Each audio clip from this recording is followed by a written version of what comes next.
Assalamualaikum warahmatullahi wabarakatuh. Bersama saya Randi Setiawan.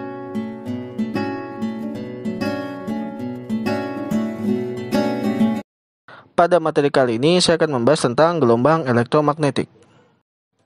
Ketika Anda sedang menonton acara di televisi, pernahkah Anda berpikir bagaimana caranya suara dan gambar yang keluar dari televisi dapat Anda dengar dan lihat dengan jelas?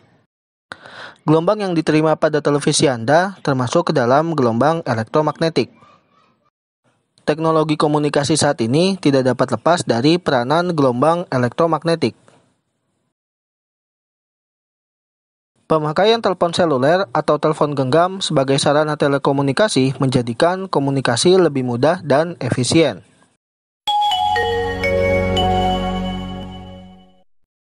Sebelumnya, kalian pernah mempelajari gelombang mekanik, yaitu gelombang yang di dalam perambatannya memerlukan medium, misalnya gelombang pada tali, gelombang pada permukaan air, dan gelombang bunyi. Pada bahasan kali ini, kita akan mempelajari konsep gelombang elektromagnetik, yaitu gelombang yang di dalam perambatannya tidak memerlukan medium. Gelombang elektromagnetik memiliki sifat-sifat khusus, diantaranya sebagai berikut. 1.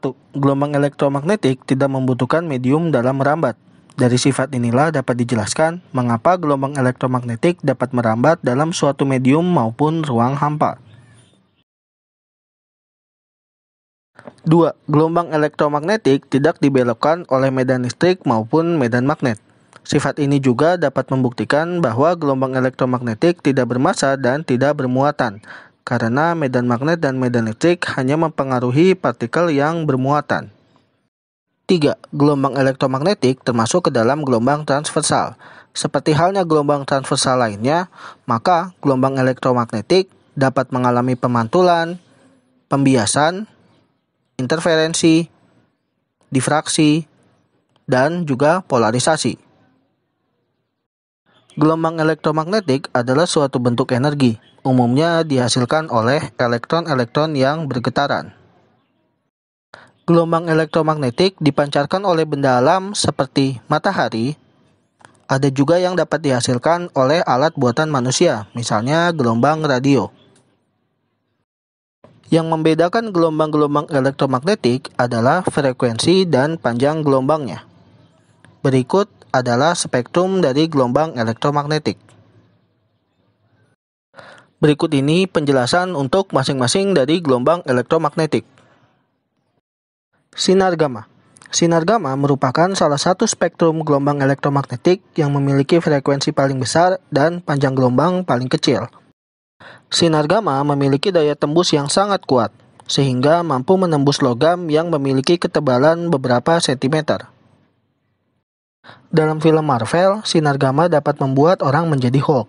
Akan tapi, jika manusia terkena dalam dosis yang tinggi, maka dapat menyebabkan kematian. Sinar gamma banyak dimanfaatkan dalam bidang kedokteran, di antaranya untuk mengobati penyakit kanker dan mensterilkan peralatan rumah sakit. Sinar X. Sinar X pertama kali ditemukan oleh Wilhelm Conrad Rontgen, sehingga sering disebut juga dengan sinar Rontgen. Sinar X mempunyai daya tembus terbesar kedua sesudah sinar gamma. Sinar X dapat menembus daging manusia. Sinar X sering digunakan dalam bidang kesehatan untuk mengecek pasien yang mengalami patah tulang. Orang yang sering merokok dengan yang tidak merokok akan terlihat bedanya dengan sinar X. Sinar ultraviolet. Sinar ultraviolet terdapat dalam sinar matahari. Sinar ultraviolet dari matahari dalam kadar tertentu dapat merangsang badan dan menghasilkan vitamin D. Bila kita terlalu lama terkena sinar matahari, kulit kita akan lebih gelap karena radiasi sinar ultraviolet. Manusia terlindungi dari sinar ultraviolet pada matahari karena adanya lapisan ozon di atmosfer yang berfungsi menyerap sinar ultraviolet. Cahaya tampak. Cahaya tampak atau sinar tampak merupakan gelombang elektromagnetik yang dapat dilihat dan sangat membantu dalam penglihatan.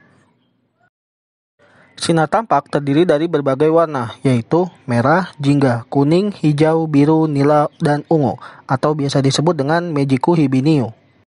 Sinar tampak digunakan sebagai penerangan ketika di malam hari atau di tempat yang gelap. Sinar inframerah. Sinar inframerah merupakan hasil transisi vibrasi atau rotasi pada molekul. Di bidang kedokteran, radiasi sinar inframerah diaplikasikan sebagai terapi medis seperti penyembuhan pada penyakit encok dan terapi saraf. Pada bidang militer, dibuat teleskop inframerah yang dapat digunakan untuk melihat di tempat yang gelap atau berkabut. Di bidang elektronika, sinar inframerah dimanfaatkan pada remote pada peralatan elektronik. Gelombang mikro. Gelombang mikro dapat digunakan untuk alat komunikasi, memasak, dan radar. Radar adalah singkatan dari Radio Detection and Ranging. Di pangkalan udara, radar digunakan untuk mendeteksi dan memandu pesawat terbang untuk mendarat dalam keadaan cuaca buruk. Gelombang televisi. Gelombang televisi merambat lurus, tidak dapat dipantulkan oleh lapisan-lapisan atmosfer bumi. Gelombang televisi banyak dipakai dalam bidang komunikasi dan siaran. Pada proses penangkapan siaran televisi, sering diperlukan stasiun penghubung agar penangkapan gambar dan suara lebih baik. Gelombang radio. Gelombang radio termasuk ke dalam spektrum yang memiliki panjang gelombang paling besar dan frekuensi paling kecil.